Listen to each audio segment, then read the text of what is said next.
So I've been here 29 years, and I've seen a lot of people come through here.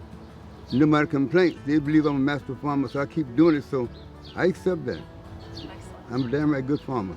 I'm 87. I'm still working. I don't have to work. But your limbs are, you're supposed to be working. You're not supposed to be sitting down. If you were supposed to be sitting down, you'd be stiff. So the more stuff have these questions and can't bend over, that ain't nothing but horse shit. You not be bending over now. I should be bending over too. I work every day. I'm not bending over. But if I wasn't doing this, I'm almost certain I'd be bending over. Farming's not all about tractors and trailers, because I was born on the farm as a sharecropper. And we did the best farming, the best cotton, the best tobacco, but it wasn't about tractors and trailers. It was your hands. You know, we plant tobacco on our hand, we crop the back of our hand, we put the back of the bottom, we queued it up. I'm still using some of this ideas, queuing my herbs that I learned from my childhood. Put them in a barn, put the heat on, leave them for 4 or 5 days, smell them coming out. I put my herbs in the greenhouse, it remind me when I was a child. I smell the herbs coming out, all those good aroma, I put them in the bag. So that's the way that's farming. Now you can get the machine, it's much faster and quicker, but it's not as healthy for the land, you know.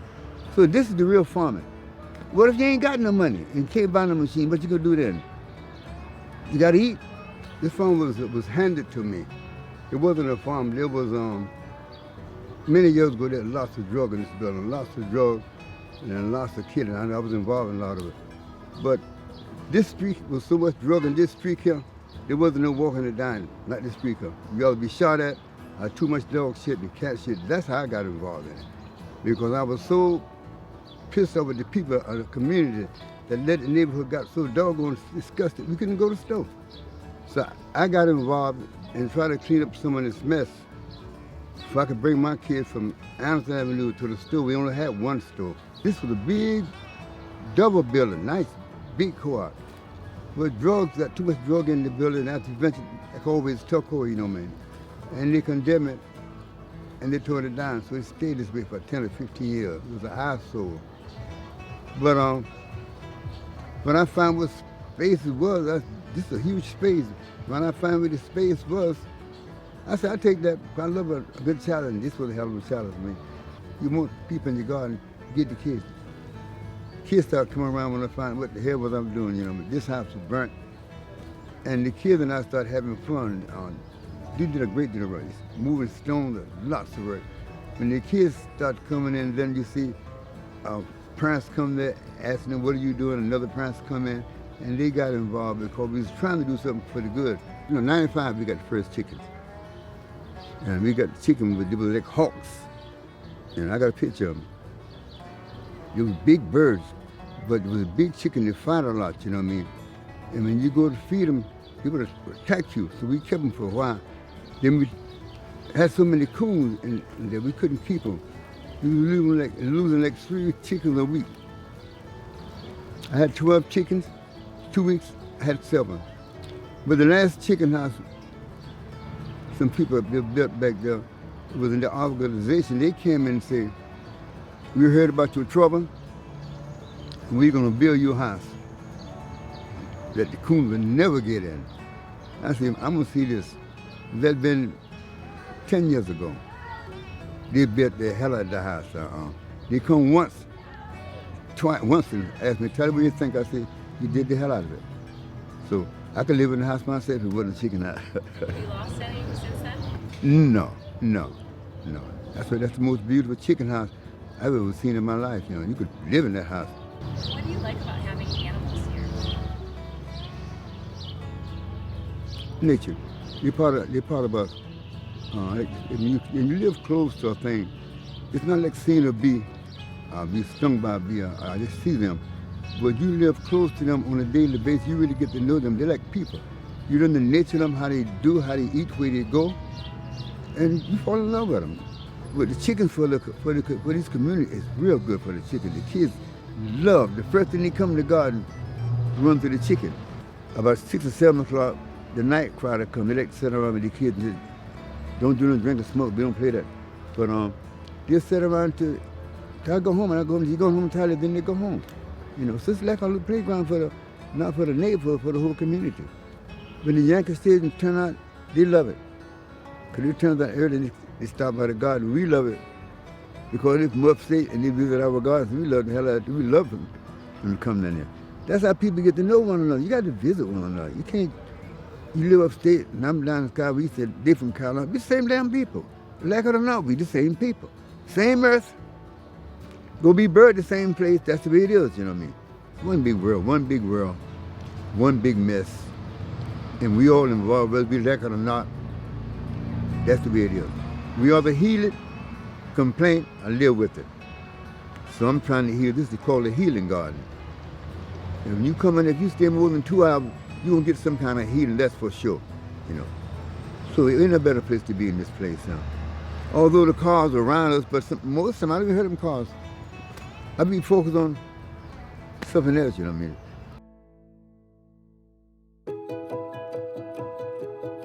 A lot of us believe things that we have heard, never tried. Like we say, you can't go watermelon in New York City. That's the saying. But if you ask them, have you ever tried? I never tried, but I know you can't grow it. You don't know nothing if you never tried. So when I tried to go watermelon, we go to a lot of watermelon.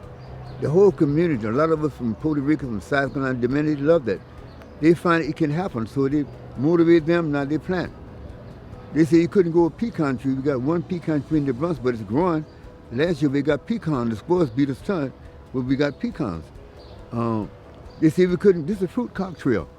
That tree grows 3 kinds of fruits. One time they say it couldn't be done. It's fruit cocktails. You motivate people by doing, but you have to be involved yourself, you know. You can't, this is good, man, we can do that. No, you have to be involved. And if it's good, they'll follow you. And that's how I got involved. I don't mind getting involved in it. If it's for the right thing, and it's more than one person. If it's for the me, I ain't getting involved in that. But if it's for the us's, yes. That's the way the world, that's where you move things, you know. If I had my way, there would be a community garden in every neighborhood. But it would have to be a real garden. The people running should be honest. And the people around it should support them people. That's the real politics. And food should be coming all the time. There should never be a time a person go hungry in America. This is less than an acre. So we have peach trees, pear trees, pecan trees, apricot trees, plum in America and in New York City. Nobody got the business going hungry in America, not they just want to be. So all those people sitting down, getting those big fat chickens sitting sick, some of them should be, they can still be sick and still work. Let them sit down and work. I built that, I call it Jacob ladder. It's got 3 different layers by that greenhouse. I built it for a lady called, she used to garden. She got sick and she was in a wheelchair. And she wanted to garden so bad, she told me she couldn't garden no more because she was in a wheelchair. So her and I went through every day talking that wheel. So I built that big place for her. And she come on one morning, she rode that wheelchair, still I left it there, around that thing and get on her planting. She was so thrilled. Did one up for another 15 years before she passed, you know what I mean? So don't tell me you can't do it, you just don't do it. You can't get out, somebody should do it. The city should do it. Who the hell you think the city is? That's us. Most of us who believe in any kind of religion, it always tell you, life started in the Garden of Eve. Even the Quran, I read the Quran, but I read the Bible also, and in the Bible also say, life started in the Garden of Eve. But it's not a heaven, so you got to make that come about, you know what I mean? To me, this is Garden of Eve, as close as you can get.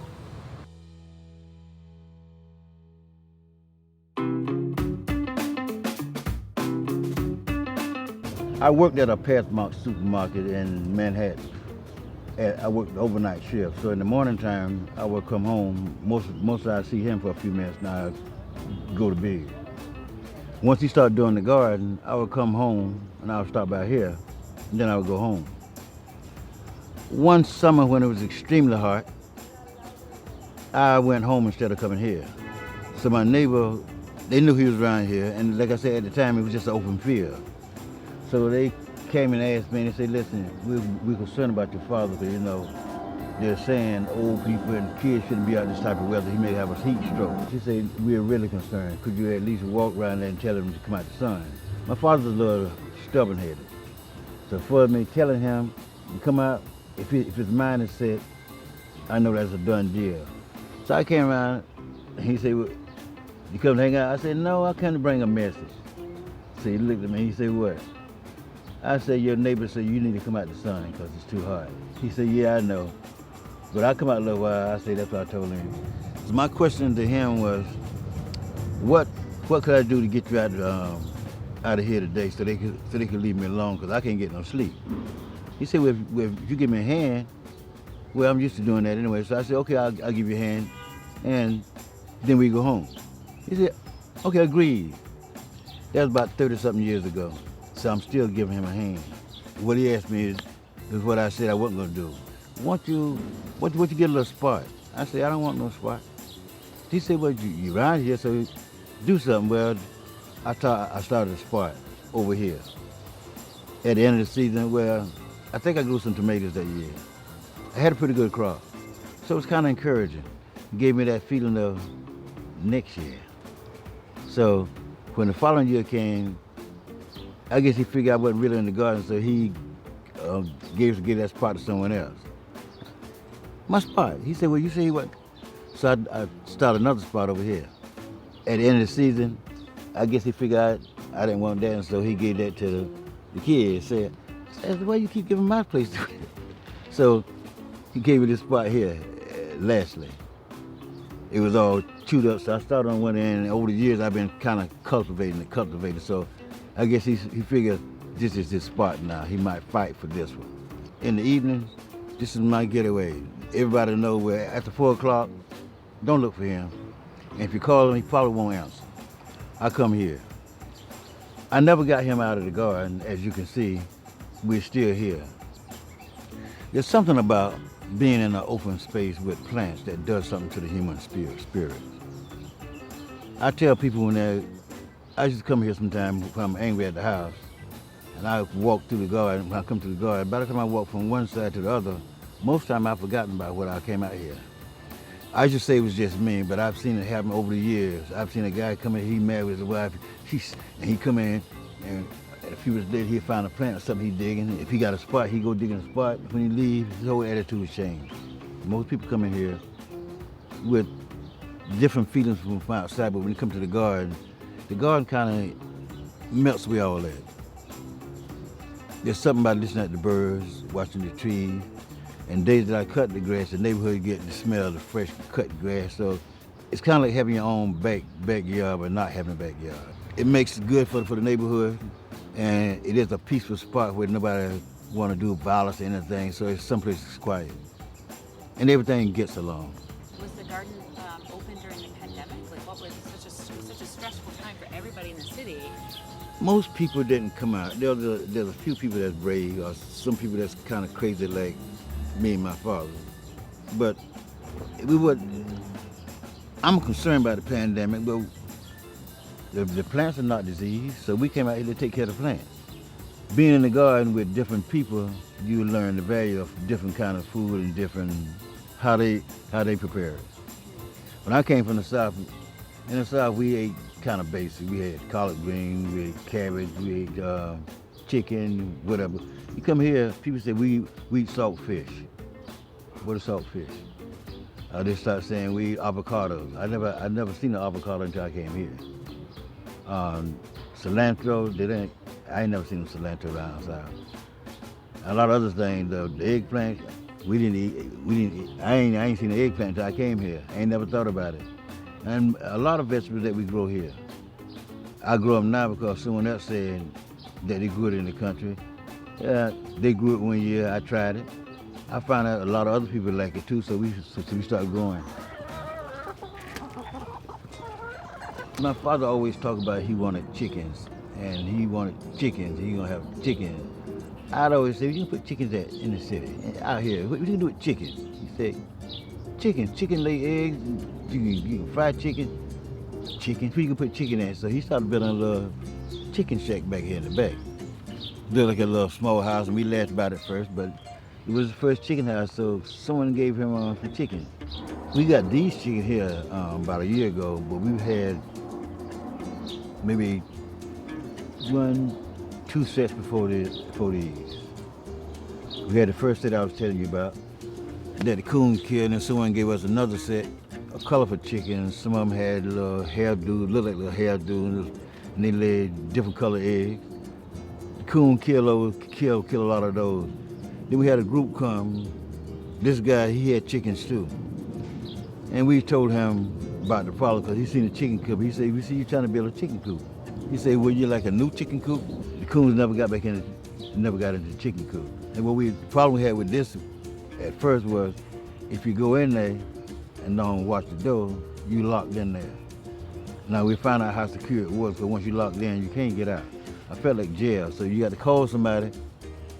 Several people have gotten locked in. When you get locked in, I always tell them, sign your name on the wall because you're a candidate. Did you panic? My daughter got locked. The one that you're going to see, she got locked in one time. I think both of them did. Because at the time when you go in, you close the door, it lets the lock on you. But I say maybe about about 20 years, I say we've been dealing with the chickens, off and on. My daughter, when she made the move upstate, her and her sister was taking care of the chicken after me. Then they took it over. But since they left abruptly, she didn't want to, they felt like we leaving this load on you and Grandpa, as she say. But Jason's gonna give y'all a hand. Okay. But Jason started doing the chicken and became a thing to him that it's like his pets. When they go there, he like the way they approach him, when they come to him. When he come in the garden, they're all excited. So for him, he likes that. He come in here every day, daily. He go see the chickens. He feed the chicken, he talk with them, then he come out there, he sit on his bench day, because he teaches school. He gets his break, he sit there. Son, I'm going. I'll see you tomorrow. So now he got a routine. He comes here, some days he's frustrated. He come out here, like I said, he's a few minutes, then he go back home. I come here in the afternoon, I come here and I'm looking, my grass need cutting. I got to finish my arbor. I know I ain't gonna finish it all every day, but I tell myself this anyway so I can get something done. So I say there's 24 hours in a day. I try to split it up. Do something for my house, do something for myself, do something for the garden, and do something for the community. At the end of the day, I should be able to ask myself, what did I do today? And in each one of those areas, I should touch something. Don't always work. Some days I fail, but most times, if I can say, well, I took out this, I did that. I fed the chickens. I didn't feed them today, well, I cut the grass. I made my contribution. And that's all about, we all contribute. My husband and I, we decided we wanted to get chickens again. This is our second batch of chickens. And so we just said, you know what? Let's go ahead and find someone local to get chickens from. And we did. I searched Facebook for a while. And we decided, hey, this is the place I want to get chickens from because they had all these beautiful looking chickens with beautiful colored chicken eggs. And so we decided to order them online, and they gave us a date that we were supposed to pick them up. Lo and behold, it was the day right before everything locked down. Our sons were home. My oldest son was in college. He got shipped home and they said, hey, good luck, Godspeed. My youngest was in high school. They said, pack your locker. You may not be coming back. So we had a family chick project. And so we drove out to the middle of nowhere, Tennessee, picked up the chickens, and they were just such cute chicks. The first batch of chicks we had a friend raise them, and they were almost like, we call them teenage chickens. But this batch that we got before COVID, they were just little baby 2-day-old chicks, and we brought them home, and they were just little fuzzies. So my husband, he can be pretty handy. He's an engineer, and we built a little chicken pen for them to live inside our basement. And so we set them up. We got all of the equipment that we needed to get for them, and we just watched them. It was just so fun just to watch them. We didn't have to watch the news. We didn't have to hear all the scary stuff that was happening. We didn't have to go on social media. We just basically watched the little chicks grow and just a little check-in every once in a while on the news. While they were growing inside, I decided to put some grass seed out in their chicken run so they could have some grass when they finally transitioned from inside to outside. So when they were old enough to come outside, we wound up putting them out on fresh grass, and it was just fabulous. I was more excited probably than the chickens.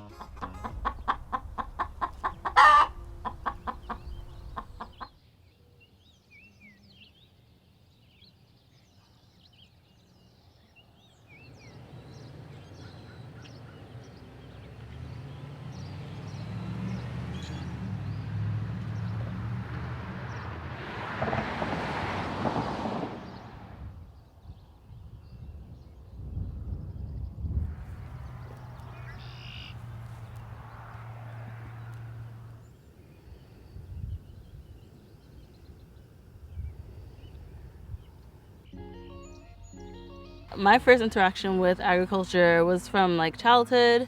My parents are from the Carolinas. If you spoke to them, they probably mentioned that. And they all have a little bit of history like growing food in the South. They moved up to New York to become musicians. They're all pretty musical. It didn't work out. And they kind of like just dispersed and did other things. But my dad and my grandfather more specifically were really interested in agriculture and were interested in growing food for our communities and feeding our communities. So they cleaned out this abandoned lot with some other community members and started Talib Community Farm, which is where you guys were yesterday. My family didn't have a lot of money growing up, and like we were in a, I guess I would say like an impoverished area in the South Bronx. It could be considered like a food desert, or food apartheid is like a new term that people are using. But there wasn't access to fresh vegetables or fruits. There were grocery stores, but everything was being shipped from other places, from California. And even then, like the amount of fresh fruits and vegetables were very limited. When I was 11, I remember going to a farmer's market. A new farmer's market had come to town, and they had set up shop next to this community center right behind the garden. And I would go there to get mostly fruits, because that was exciting for me. You know, as a kid, you like a lot of sugar.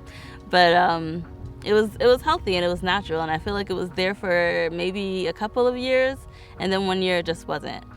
And I remember talking to my dad and grandfather about it and being like disappointed, and my grandfather was like, you know, why don't we just start our own? So we started our own farmers market, and we were able to partner with a couple of farms that were like 25 miles from where we were in the Bronx, and ended up opening a farm stand, which I ran from 11 to probably 26, 25, 26. And we were just offering fresh fruits and vegetables to the community and making sure it was affordable. So we would check the prices in the grocery store and just like base our prices based off of what people can afford and what things were going at. Later on in life, probably in my early 20s, we got some chickens. And I always loved animals growing up. You know, it's just easier for me, I guess, because I'm like a little bit of introverted. It's easier for me to connect with animals because you don't really have to say much. Like, it's just like more of a vibe. Like, you feel, it's like a feeling thing, I guess. And you connect on that level. When we got chickens, it was super exciting for me because I hadn't been around like livestock ever. Just being able to connect with them. And then I remember like maybe a couple of years after we had them, me having extra time. I think I took some time off of school and just was really able to focus on managing the chickens at Taqwa. So that was like my first introduction into working with livestock, and that kind of projected me on to the journey that I'm on now. So they were like my first animals, and I just knew that I always wanted to work with like bigger animals and different animals, and having that capacity to be able to work with them there was great for me. And what do you like about chickens? I like that they're pretty easy to work with. They're small enough to manage, and I feel like there's just so much about the actual bird, but it was just like really exciting for me to learn about them like from my apartment and being able to go outside and just like interact with them, as opposed to like wanting to work with sheep or cows. Like, there's not really that much space in the city. But I guess specifically about chickens, I like that they are low maintenance. I like learning about their anatomy and like the whole process of raising eggs, and like the whole idea or the whole theory around like heritage birds and broilers. I like feathers. I'm a really creative person, so I feel like I make jewelry and things like that. So I like those things about them. I use chicken feathers to make like earrings and other jewelry, headbands too. But still, you really like being around animals. I really like being around animals, yeah. What is it about being around animals? I just feel like it's no drama. Like, I don't know like a better way to say it, but I feel like a lot of times with people, there are a lot of different personalities. Not that there aren't different personalities with animals, but I feel like with people, there's all these things that we're taught from the society that we are raised in. Like, I feel like in the wild, their nature is different, and like there are different personalities. Like, each animal has like their own personality, but the way that the interaction is, the communication is just so much more like chill and level. So it's like, even if there is like an aggressive animal, like it's not the same aggression that you would get from being or talking to like a human or interacting with a human.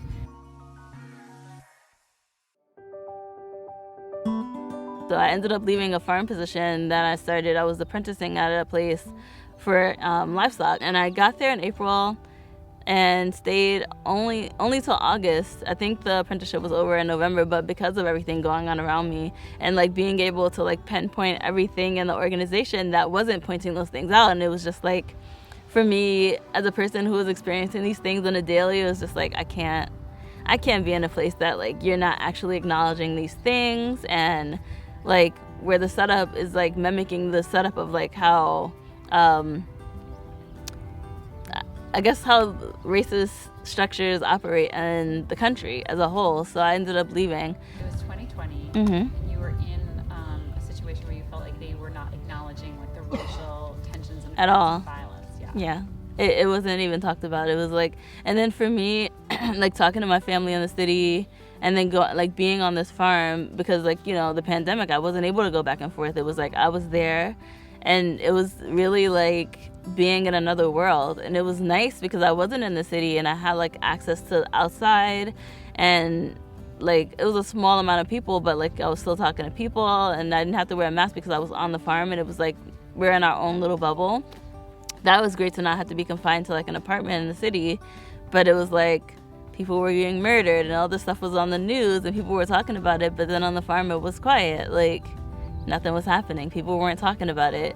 And it was just like, or people were talking about it amongst ourselves, but the organization as a whole wasn't acknowledging it or like saying anything about it. And it was just like, I could understand other times in our history where people don't say anything because, you know, there's other things happening to distract you from that. And it doesn't have to be at the forefront, but it's like this is at the forefront of everything else, and this organization's not saying anything about it. That makes me very uncomfortable. Especially being at the organization, I was like one of 2 Black people who worked there. And it was like, we're the only 2 Black people, the only 2 Black women, and we're running an entire operation. This was an apprenticeship position for me. So it was like, okay, now I'm being underpaid, and it's just 2 of us managing, I think it was 5 different species of animals. On top of that, people were being murdered, and there was all this police brutality stuff happening, and then as an organization, no one's saying anything, and I was just like, this is incredibly wild, and I can't be here. So I ended up leaving. It limited my capacity to deal with things that didn't resonate with me. So being able to walk away from that and then start something like this, where it was like, no, this is exactly what I wanted, and this is exactly an opportunity for me to present opportunities for other people to never have to experience things like that.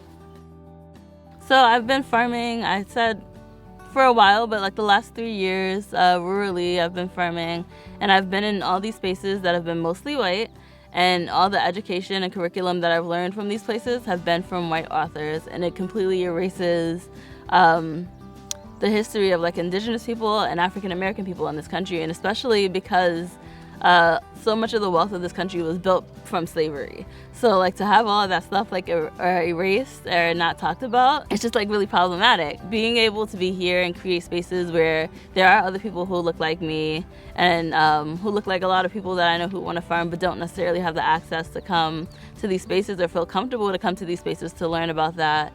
Now I'm able to like build this farm up and have people come up and learn through that. To have people learn about farming and different farming practices and techniques that come from like African cultures or indigenous cultures or even African American culture, like, and to be able to talk about the elephant in the room, I guess, in terms of agriculture.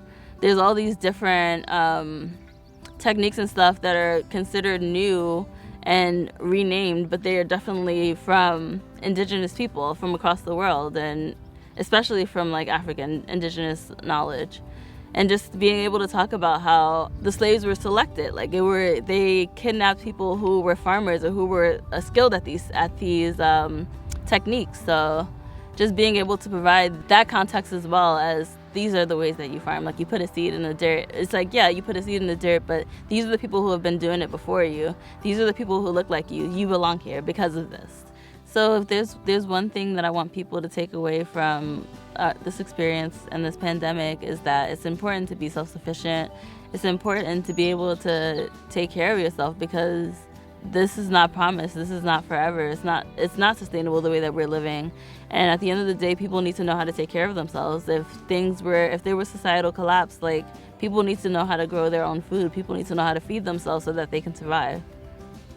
And that means everybody. That means everybody. And it doesn't matter, your class, your racial makeup, it doesn't matter. It's like people need to eat. It's just a human necessity. So, and good quality food. And it should be affordable to everyone. Being able to eat clean and healthy should be affordable to everyone.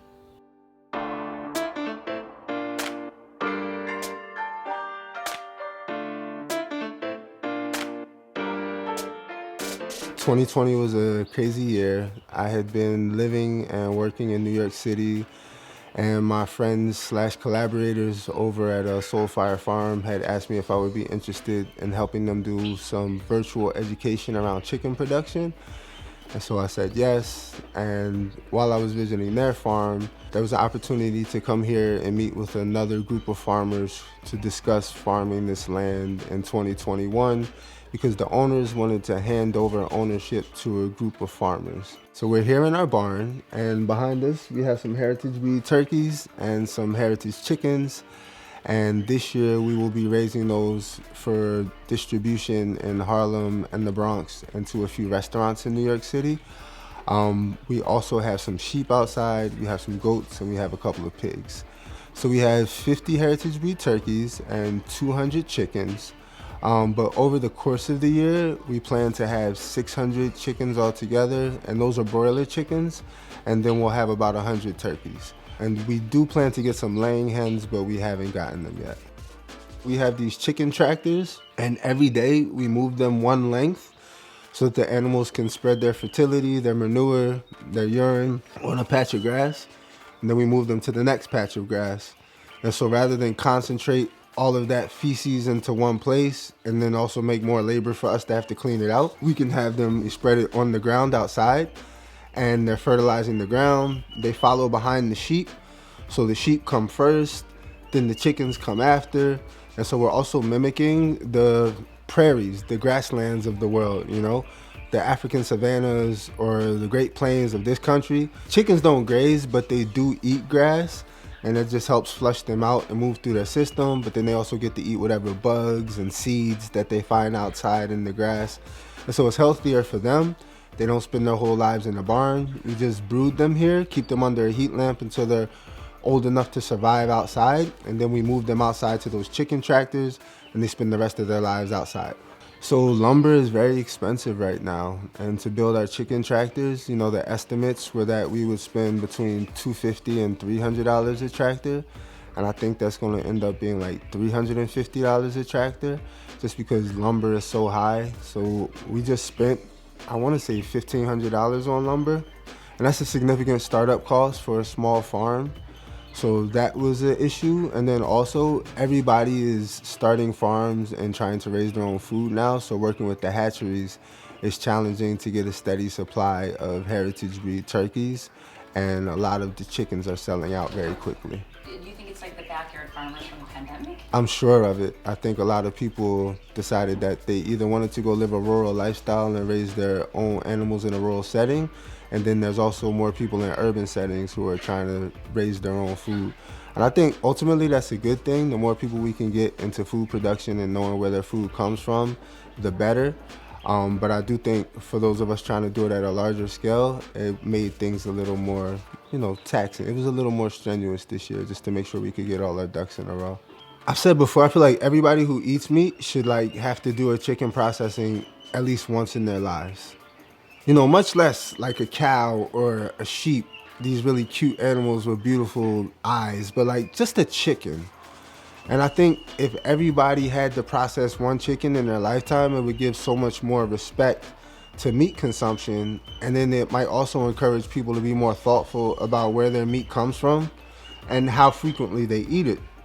Because I feel like people who are the quickest to be critical of farmers are oftentimes the ones, like you said, who like will go to a fast food joint and get a burger or chicken nuggets and have no thought into where that animal came from or the life that it lived. And like industrial chicken production is nasty, you know, and those animals do not have great lives. How is it possible to have a 2-for-2 chicken sandwich? How in the world can we devalue life and meat, but also like labor, to the point where you can have 2 whole sandwiches for $2 at a fast food joint and then make it a regular part of your diet? So I'm hoping we're educating people here. I hope we just continue the conversation. And I do think people are starting to care, and I think there is more emphasis on sustainably raised meat. And so I think as long as we keep showing up and doing the work, like people are noticing and those conversations are being had. But I don't want to limit that to just affluent people. I think that, you know, people of every place along the socioeconomic scale need to have access to good food. And if that means that the government needs to step in and help subsidize, you know, organic and sustainably raised meat for everyone, then that is the conversation we should be having. Instead of giving all of these subsidies to agribusiness, let's give it to small farmers so that we can raise sustainable and thoughtfully raised products that are accessible to everyone.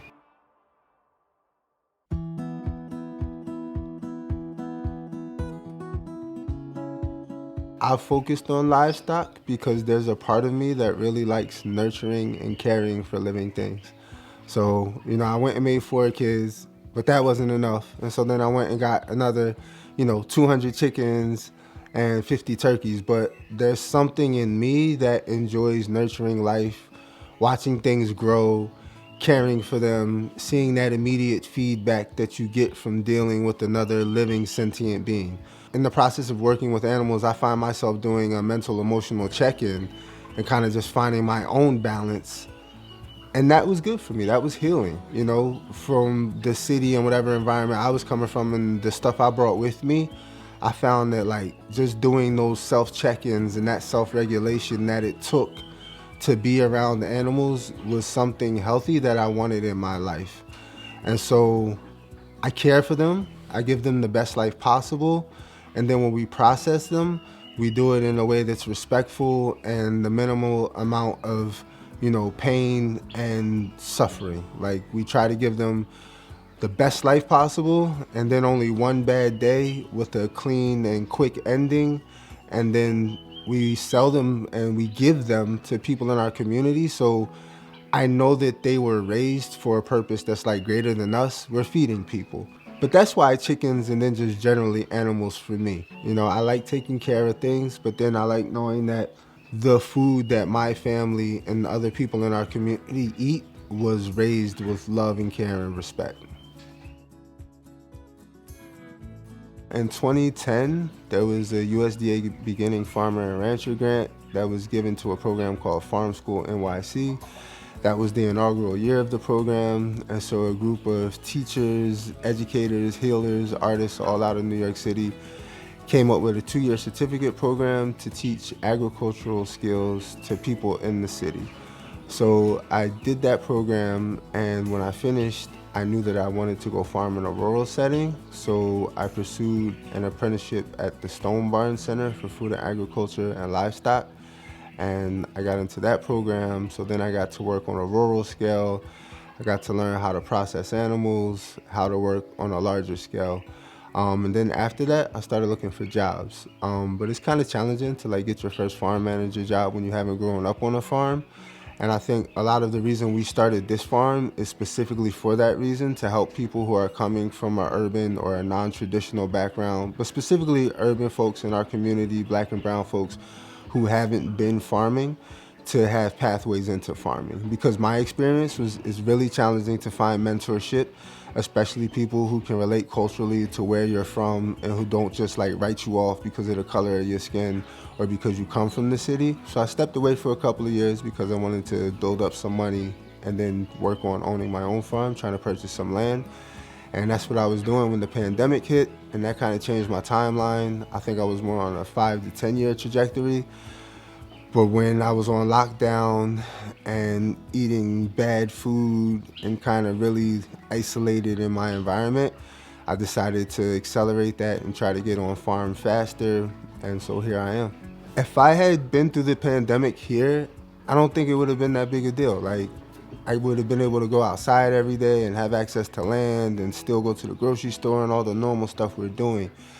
But at the time, I was living in, a 5-story apartment building in Harlem and still working at an office job in Brooklyn. And so you can't take the trains anymore. So I went and bought a bike, and I started biking, 23 miles a day, round trip from Harlem to Brooklyn to go to work. And, food became scarce. I was given the opportunity to volunteer to help distribute food rations that were coming from the government. They were like emergency food rations that came in a box. And so one day I went to Hunts Point and helped unload these tractor trailers with a group of National Guards people. And we were lining up huge pallets of food. And then all the cabs, the city was paying the cabs to come pick up the boxes of food in their trunks and in the back seats and to distribute the food to people all throughout Harlem and the Bronx. It felt really great to be part of that volunteer effort, but it also felt like a science fiction movie. It felt like I Am Legend or something, where like everybody was trying to get out and was on lockdown, and you're scared and you don't know where it's safe to go, and you can't see your family and your loved ones because who knows who's contagious. And then because I was still traveling to work during the pandemic, I ended up going to get COVID tests literally twice a week, every week.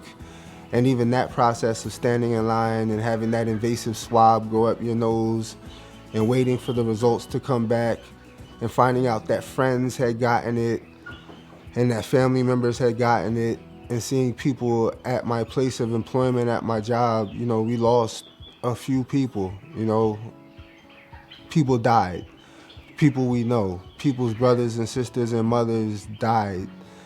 And luckily, I didn't lose anyone in my immediate family, but I was only a few degrees of separation from people who did lose people, spouses and loved ones, and trying to console those folks at work.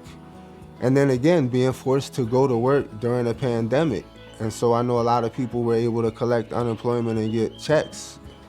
I didn't, I was still going to work, trying to make a living.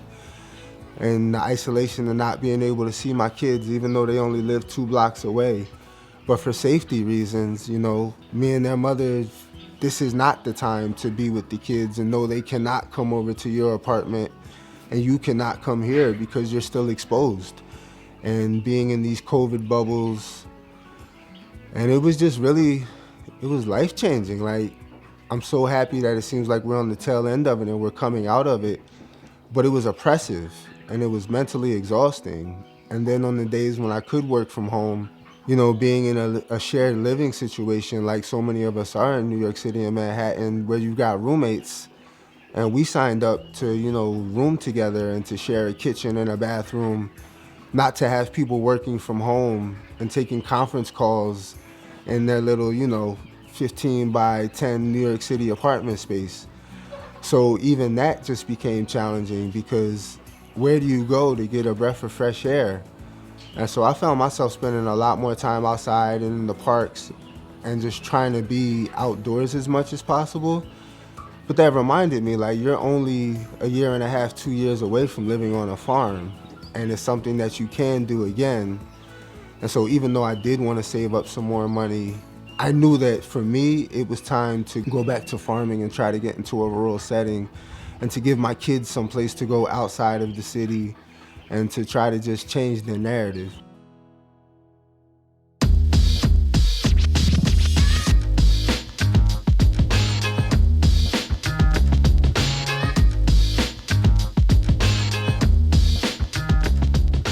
I'm an IT guy, and we can do a lot of our work remotely, but sometimes you still need boots on the ground, and you need hands on the keyboards and people to physically go in and troubleshoot things.